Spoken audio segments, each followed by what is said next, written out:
Gotta get with the record machine. When it comes to rockin', she's a queen. We like a dance on Saturday night. All over, I can hold her tight. But she lives. ¿Cómo andamos? Hola Gabriel, ¿cómo estamos? Otra vez, parezco nuevo, te digo. Bien, muy bien. Estamos Oye, muy bien. Dime. ¿qué es el plan antiinflacionario? ¿Qué es esto? A eso voy. Control de precios. Y muchos se quedaron con qué se come eso. ¿Qué le pasa a López Obrador ahora? Los más viejones dijimos, no, otra vez no. Porque nos acordamos de algo. Y no es otra cosa, se los voy a poner rápido, en concepto rapidito, que el gobierno, a través de ciertas políticas, controla los precios de los mercados, claro, en acuerdo con la iniciativa privada. Pero ya los empresarios dijeron, no queremos saber nada de control de precios. Y entonces, Es lo que te iba a decir, seguramente... ¿se dime. puede? Es lo que te iba a preguntar. ¿Se puede? ¿Se ha hecho ya? Voy para allá, voy a platicar la historia de algo. Y para esto me voy a permitir, porque tengo que remontarme, Gabriel, a 1987, y te voy a pedir permiso para hacer una invocación en este momento al puro estilo de los Thundercats. Y tengo que decir, antiguos espíritus del mal. Ya vas a invocar a Munra. No, Dios mío. Ahí va, tengo que invocar, ni modo. A ¿De ver. dónde viene la idea del control? Bueno, viene concretamente de control de precios de un programa que se instauró en México, se llamaba el Pacto de Solidaridad Económica. Con el puro nombre ya sabes por dónde va la cosa y cuáles son los espíritus que acabo de invocar. En aquel tiempo estaba en la extinta Secretaría de Programación y Presupuesto, Sí. Pedro Aspe Armella. Al señor Aspe. ¿Y ese qué? Yo no sé quién es. Bueno, él llegó en ese año a suplir al que era candidato a presidente porque había sido anterior secretario de Programación y Presupuesto, llamado Carlos Salinas de Gortari. Exacto. Y después de él vino Ernesto Zedillo Ponce de León. O sea, estamos hablando del neoliberalismo puro. ¿De acuerdo? Puro. Pero bueno, en aquel tiempo todavía esta medida, que es de corte un poquito más que iniciada, porque es una intervención del Estado, pues sí se generó con este famoso Pacto de Solidaridad Económica en el 87. ¿Qué era lo que pasaba? Poquita la cosa. Ahorita nos mortificamos porque andamos por ahí coqueteando al 8 de la inflación. En aquel tiempo la inflación en casa, 140%. Uf. O sea, eso sí era inflación. O sea, que ahorita, pues por favor. O sea, por favor. No. ¿Y qué fue lo que hicieron? Eran otros tiempos, claro. Entonces, le voy a explicar cómo estuvo el asunto. Entonces, teníamos una inflación del 140% provocada por la crisis de 1982. Y esa crisis tiene su origen, y eso apúntelo por ahí, por favor, en hubo un exceso de oferta monetaria. ¿Qué es eso? Como el gobierno tenía control sobre el Banco Central, o sea, Banjico, le dijo al banco del 82 que estamos en crisis, imprime más billetes, hombre, no pasa nada. Vamos a imprimir para que la crisis no se sienta tan fea. Y cuando uno imprime más billetes, inundas de dinero toda la economía, y eso genera que pues, se provoque inflación, porque hay mucho dinero en la economía, y la inflación se convierte en inflación que se le llamó en aquel tiempo, en el periodo de Miguel de la Madrid Hurtado, una inflación galopante, que nos costó mucho trabajo, y algunos la recordamos porque yo era niño, y aunque no lo crea, lo recuerdo muy bien. Porque mi papel, no está para saberlo, yo puedo contarlo, pero el papel sanitario de muchas familias clase medieras era el periódico, porque no había para lujos. La carne más sofisticada era el hígado, no podíamos comer otra cosa. Quiero que entienda que la cosa era seria, no era una cosa de juego, era cosa seria. Y en ese entorno, en 1987, Pedro Aspe, con su equipo de trabajo, obvio, hablando de Salinas y el resto, ¿te acuerdas de los tecnócratas famosos? Era el grupo. Y dieron el Pacto de Solidaridad. ¿Y qué era esto? No es otra cosa que, como el gobierno tenía control sobre Banjico, sobre el tipo de cambio, sobre inclusive los precios energéticos, estamos hablando de una economía intervenida, se llamaba. O sea, el gobierno intervenía en los precios. O sea, podía hacer esto que les voy a decir que hizo. Ajustó variables clave en la economía para lograr corregir la inflación. ¿Cómo le hizo? Discúlpame antes de que continúes, pero yo ya estoy aquí en el templo de Munra. A quienes nos siguen en Facebook. Ahí mero. Ahí estamos. Pleno neoliberalismo. Ahí invocaste pleno neoliberalismo. Sí, ya lo invoqué, en modo. ¿Y qué consiste su plan? Controlar los precios de la energía, o sea, los combustibles, los controló el gobierno porque él podía controlar. Él decía, yo digo que vale tanto, punto. Y vale como quieras. Segundo, el tipo de cambio. El tipo de cambio era semifijo, o sea, podía él establecer una banda sobre la cual se iba a mover. Muchos años en México, antes de eso era fijo, el gobierno ponía cuánto valía. Y eso, bueno, había que sostenerlo con las reservas. Los aumentos salariales, también estableció lineamientos para los aumentos salariales con los sindicatos. Acuérdense que tenían control absoluto de todo y podían ellos decir a los sindicatos, aguanten ahorita, no va a haber aumentos, vamos a trabajar así, o vamos a generar aumentos de esta forma. Otra cosa es, aumentó los impuestos. Oye, llegó pero, a... Dime. dame chance de ir a la pausa, tengo que ir a la pausa. Yo creo Sí, que claro. también un tema importante es que la inflación en esos años era una inflación doméstica, no como la que estamos viviendo, que es una inflación internacional. Dame oportunidad, me queda muy claro esto que nos estás explicando de cómo, de las diferencias y las similitudes que pueda haber en ese momento y de algo que ya está ahí. Bueno, estamos de vuelta charlando con el economista Isaías Ruiz desde el templo de Munra, porque el señor invocó a los poderes de antaño. Oye, Isaías, estabas haciendo una lista de esto que anunció el presidente sobre un plan, bueno, lo definió como un plan antiinflacionario, pero se ha resumido en una especie de control de precios o precios de garantía o precios justos, que ya esto ya tenemos un antecedente, que es en el 86, 87. Sí, esta práctica viene desde la época de los 50, 60, 70, más fuerte en los 80. Era intervención directa del Estado en la economía, cosa que los liberales odiamos, no queremos. El gobierno debe intervenir en momentos precisos y te daba la lista de cuál fueron las estrategias. Te hablaba control de precios energéticos, tipo de cambio, aumento de salarios controlados y negociados con los sindicatos, aumento de precios controlados y platicados con los empresarios, donde el gobierno imponía más o menos cuál era el precio de garantía para que de ahí fuera. Ajá. Un incremento de los impuestos y una disminución del gasto público. Y este plan llamado Pacto de Solidaridad Económica que Aspe Armella pone en vigor, en menos de un año, aunque no lo creas, consigue que disminuya ese 140% de inflación, lo disminuyan al 50%. Órale. Entonces, hasta ahí, si usted me viene oyendo, dice, la compro, yo quiero eso, yo sí quiero eso. ¿Cómo no? Sí, pues sí, pero le tengo una noticia. Estamos hablando del 87. Estamos hablando de la época pre-consenso de Washington, pre-políticas neoliberales. Entonces, mucho de lo que los gobiernos podían hacer y que se demostró que por culpa de ellos no nos metimos en otras crisis, se les quitó ese poder de las manos.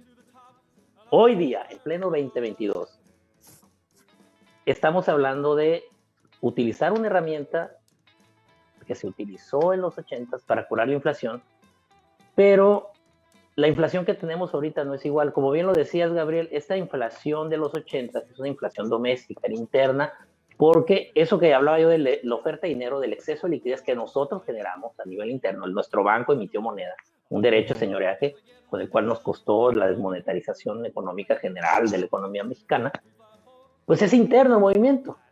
Por lo tanto, esa medicina pues es efectiva para esto. Pero la inflación actual que tenemos no tiene nada que ver con eso. La inflación actual se deriva de problemas de oferta de bienes y servicios. Internacional. Es diferente. Sí. Si estuviera aquí, dime. Sí, no, y hay que esperar a conocer con mayor detalle este plan antiinflacionario, porque entiendo que son 24 productos que plantea el presidente, productos de la canasta básica, como no se mencionan los 24, pero habló del maíz, frijol, arroz, la leche, entre otros. Sí. Entonces, bueno, hay que estar pensando, ¿no? Y hay algo importante ahí, Gabriel, es un pacto. Yo, empresario, pacto contigo, estoy de acuerdo contigo. Y la relación entre AMLO y los empresarios no es que sea la mejor. Bueno. Yo sabemos. Además está el componente exógeno, externo. ¿A qué me refiero? La crisis actual, ya lo hemos platicado desde el cansancio aquí, perdón. Esta inflación que tenemos es derivada, primero, de los cuellos de botella, y lo platicábamos nosotros, de los cuellos de botella que hay en la cadena de suministro. Ahorita con el confinamiento de Shanghái, una vez nos compartiste una imagen buenísima, ¿te acuerdas? De los barcos que están esperando en el puerto de Shanghái. Uno ve la gráfica, son un montonal de puntos alrededor del puerto porque los barcos se quedan ahí esperando 2, 3 semanas. Atorados. No hay suficientes contenedores a nivel global. No hay suficientes viajes porque están cerrados algunos puertos importantes en China. ¿Y eso qué es lo que provoca? Un incremento en los precios, tanto del transporte como también por la espera de que va de un puerto a otro. En Long Beach, ya lo hemos platicado, hacen cola para poder bajar, no hay gente suficiente que trabaje para descargar y los stocks están llenos, todos los almacenes. Eso complica muchísimo el panorama y eso genera más inflación. Agrégale lo de Ucrania, agrega el aumento de precio en los combustibles, agrega la situación del gas allá, la presión que ejerce sobre los precios del trigo, porque ya habíamos hablado que el 25% del trigo a nivel mundial se produce ahí. Eso también presiona al maíz. Dime. Aquí déjame hacerte una pregunta. Esto que estás comentando no. me parece muy interesante. O sea, si por ejemplo, Bimbo, porque una cosa es Bimbo y otra cosa es el panadero de aquí de la esquina, de aquí de la Félix Ortega, ¿no? Por no decir nombres. La panadería que está aquí en la esquina. Bimbo puede poner un acuerdo, el que sea, pero a ver, si el precio del trigo, que es el granero del mundo, se dispara o pasa algo, ¿qué va a pasar con ese acuerdo? O sea, los empresarios van a tener que absorber y decir, no, pues como ya pactamos, o sea, ¿cuánto tiempo van a poder aguantar? O sea, ahí es donde no entiendo. Porque por eso los empresarios dijeron ya no, o sea, sí te has fijado que ellos dicen, no están renuentes, dicen no, porque lo que va a provocar es precisamente más inflación y mayor desabasto. Además que tenemos, digamos, la presión externa. Bimbo dio una señal muy clara. Muchos nos pusimos muy tristes por la paleta payaso. Tú oíste la noticia. Pero en realidad ese movimiento de la empresa te está indicando que se tiene que concentrar en alguna cosa porque le está costando. No lo va a decir abiertamente, pero el tener que ceder o soltar una parte de lo que se dedica para concentrarse en otra, te habla muy bien de que está ajustando las piezas para poder hacer frente a lo que viene. ¿Qué es lo que viene? Lo han anunciado, lo anunció se me fue ahorita el nombre, la del Tesoro Americano, la Secretaría del Tesoro Americano, también lo mencionó el Fondo Monetario Internacional, lo ha mencionado en Europa, en el Consejo Europeo, viene una crisis alimentaria. El Fondo Monetario Internacional también lo ha manejado, viene una crisis alimentaria producto también de lo de la crisis en Ucrania. La situación ahí está muy tensa, los precios están muy fuertes, la cosa no está sencilla. Los confinamientos de Shanghái tampoco son muy halagüeños. Y la noticia de la que oías ayer, que era que Rusia le cerró la llave a Bulgaria y Polonia, hizo que se doblaran, diría Trump, de 3 países. Alemania, Austria e Italia andan viendo si pueden saltar la estrategia para poder seguir comprando gas a través de tener 2 cuentas, una en euros y otra en rublos para poder comprar. Pero hace ratito estaba leyendo que ya Alemania dijo, ni modo, tuvo que doblegarse ante lo que dice el Consejo Europeo y decidió mejor también entrar a las sanciones contra Rusia en el petróleo. Oye, lo interesante es esto. Rusia se está saliendo con la suya. Sí, ahí voy, a este dato voy. ¿Sabes cuánto le ha ingresado de Europa a Rusia por venta de energéticos? ¿Sabes? Carbón, de gas y obviamente petróleo. Yo pensaría que muy poco por las sanciones. No, 44,000 millones de dólares. Las sanciones le están haciendo las cosquillas. Lo que el Viento Juárez. Para que se dimensione, lo que pagó Elon Musk en dólares equivale como a 41,000 millones más o menos. Digo, 44,000 millones de dólares son 41,000 millones de euros. Europa le ha pagado 44,000 a Rusia. O sea, es el equivalente. ¿Ha perdido algo Rusia? La verdad, hasta ahorita se está saliendo con la suya. Putin. Y Estados Unidos está presionando para cerrarle todas las llaves. Por ejemplo, hay otro punto interno, dime. No, estamos viendo, rápidamente, que entonces el mundo también está tomando sus previsiones para evitar una consecuencia mayor de esta crisis, hablando de energéticos, hablando de gas natural, hablando de pues sí te termino pagando, porque imagínate qué hubiera pasado, ¿no? Sí, no, ahora otra cosa, la cuestión política está privilegiando sobre lo económico. Le decía hoy a mis alumnos en clase, precisamente hoy, una nota importante. España tiene un acuerdo con Marruecos para poderle enviar energía, pero a España su tercer socio, primero es Estados Unidos, gas licuado por barco, pero el tercer socio que le da el 25 al 30% de los energéticos es Argelia. Y Argelia ya condicionó a España, le dijo, si tú le das a Marruecos, tienes que garantizar que lo que le estás dando no es el gas que yo te estoy vendiendo aquí. Que no debería ser, porque en realidad si lo compra España ya no debería de pedirle permiso a Argelia que quedarse con él. Pero es que Argelia tiene un pleito casado desde agosto con los marroquíes. Si te fijas que todo se está complicando, todo el mundo se está peleando. Entonces, eso son, digamos, focos rojos que nos hablan de que la cosa está muy tensa, pues, está muy Ya. tensa. Ya. Así que, ¿qué va a pasar? ¿Qué pronostico? La inflación va a seguir subiendo. Hay una esperanza ahora con los datos económicos de Estados Unidos. Parece que la recesión puede ser que no llegue como se esperaba o tan fuerte, pero en otros países marca claridad, sobre todo en los europeos, que puede haber recesión. Oye, Inflación, sí va a haber. Dime. si inflación sí va a haber, ya para cerrar, ¿crees que prospere este plan antiinflación o solamente va a ser una especie de anuncio de buenas intenciones? Yo siento que es una estrategia del gobierno para hacerse con el control otra vez sobre la economía, que ya no lo tiene. Yo siento que va a ser una realidad en la imaginación de alguien y fuera de ahí no creo que prospere, porque la verdad nos está presionando más lo externo que lo interno. Tenemos que empezar ya a trabajar en otras cosas, más bien en expectativas para tomar decisiones internas que nos ayuden a aguantar, porque viene la ola y no nos estamos preparando lo suficiente. Yo siento que nos falta otro tipo de acuerdos. Dime. No, me quedo con eso. Yo me quedo con eso, que bien dices. Nos faltan otro tipo de acuerdos, voltear a ver hacia afuera. Bueno, pues sí, está muy complejo. No, nos vamos. Isaías, ¿dónde te podemos leer o te podemos ver? Pues ahorita ando haciendo mis opiniones en Twitter. No publico muy seguido, pero ya voy a empezar a publicar diario. Ahí, @ZenProfet. ZenProfet, yo sé que está en inglés, ya saben que soy medio waxican a veces. Pero no, soy del pueblo, soy clase media. Medio.